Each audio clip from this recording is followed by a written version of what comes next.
Hello, Kira here. And I want, first of all, I'd like to thank you guys for watching the channel.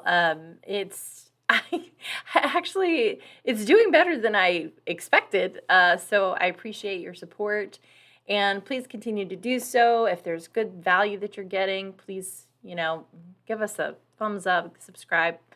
Let me know I'm doing good.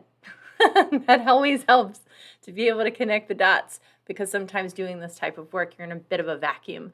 But those likes, those views really do help me to know what kinds of things that you do like. So I'll continue to do more of those things. When I was beginning my healing journey, kind of self-healing and just picking up ideas along the way, one teacher, Wayne Dyer, is somebody that sticks in my mind always, because basically I listen to his CDs constantly, So I just listened to it over and over and over again, because the way they made me feel was balanced and happy. And even though there were times when he would say things that challenged me, I knew it was a good type of challenge. So one of the things that he had said, and you can look this up, there are no justified resentments. You can just tap it into YouTube. Maybe I can link a video below. And I remember hearing that for the first time, and it comes from Patanjali, and he paraphrased it into that. There are no justified resentments. And I remember hearing it for the first time, and I was like, yeah, but look at all that they did to me. Look at what this person did or that person. But there was a caveat to it. He said, once you get to that place where you respond to hate with love, then good things are going to happen in your experience. In his example, it was, butterflies would land on his daughter's arm and things like that. And you can't have this resentment and this hatred and this anger. Animals just don't approach you. And I'm curious that, that may or may not be true. In some cases, I think animals in our experience can feel and sense that suffering. And because that's really all it is. If someone is being hateful, there's usually an undercurrent of sorrow that's underneath it all. And so finding that space for them, to just be who they are, even if it's hard, to show love in the face of hatred, it's a big lesson. And so no one is expecting anyone, including me, to be able to do that without being messy for a little while, without being flawed around it for a little while, right? Because ultimately, it's like, oh, I'm loving you. I see you're upset and you're really angry at me, but I'm going to love you. Well, that's great, if you can do that. But if there's a thread of inauthenticity in there, then it just feels like, the person is being condescending or, whatever. In NLP, we're taught to match energy, a match in emotion, a match in experience, and then take that person on a new route, energetically or emotionally. It's not that you're angrily attacking someone, of course, if they're attacking you, but instead it's just matching the intensity of the voice and the motion. So an example of that was one time I was yelling at my husband. This was a way long time ago. And, like last week. No, I'm just kidding. It was like, how long have we been together? Been together for 16 years. It was like in our first year of being together. And I was yelling, and he started yelling back. But he wasn't saying anything negative. He said, if I raise my voice to this level, can you hear me now? And I was like, oh, yeah, I can. Because I grew up in a house that whoever was the loudest is the one that got heard, and it was very rarely me. So it was an interesting thing to have someone not being angry, not being upset, not being offended, to just match that energy. And then it naturally helped me to calm down off of that feeling that I was having. Now, do I recommend anybody do this at home? Not necessarily, but matching intensity with somebody can actually help to shift the dynamic if you're able to hold your own space. If you're not able to hold your own space, if you just kind of fluctuate and meld and things like that, then it may not be a great idea, because you could actually start to get angry too. So I'm saying all of this to say that we have these very dynamic relationships, and knowing people's responses to things can be really helpful as well.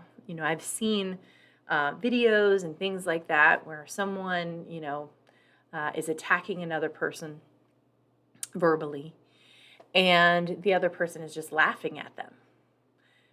Not laughing in a joyful, I love you way. It's laughing as in a, how dare you have these feelings, you're so stupid kind of way. And that just makes the other person angry too, even more angry. So when we're interacting with somebody who is in this state, okay, there's a few things to remember. That if you can just take a step back and you can hold your own energy for a moment and just go, what is it this person is really wanting right now? Usually it's to be heard. And that's sometimes one of the most loving things that we can do. So, and that's doing what he's saying, is showing love in the face of hate. Is just saying, okay, I see you. I can hear you. I know what's going on to my best understanding of where you're at. And then it'll cause them to kind of go relax a little bit, just a little bit. And that's really all you need, is just a little bit, bringing a little bit of peace into the situation, a little bit of harmony, a little bit of kindness, a little bit of love. And if that feels like too much, you're allowed to leave the situation until you can get a feeling of love for yourself. And then you can bring that back to the situation if you choose to. And remember, we are always in choice. So never feel like because some guru said or some teacher said you're supposed to love someone instead of, in the face of them hating you. Well, of course. Of course. Yeah, absolutely. Can we always do it all the time 100% perfectly? No. And that's okay until you can. And I have faith that for the most part, if you're listening to this, you will. You'll find that balance. You'll find that harmony. I also know that if you have someone in your life who is a constant attacker, who has some of these tendencies, that is pushing on your buttons and doing all that stuff, it's okay to love yourself enough to leave an unhealthy situation. That's the other thing. We get convoluted in these big ideas. Yes, of course we want to love our enemy as our friend, right? We want to be able to look at someone through divine eyes of spirit. Of course we want to do that. We want everyone to feel loved, and we want to be loved as well.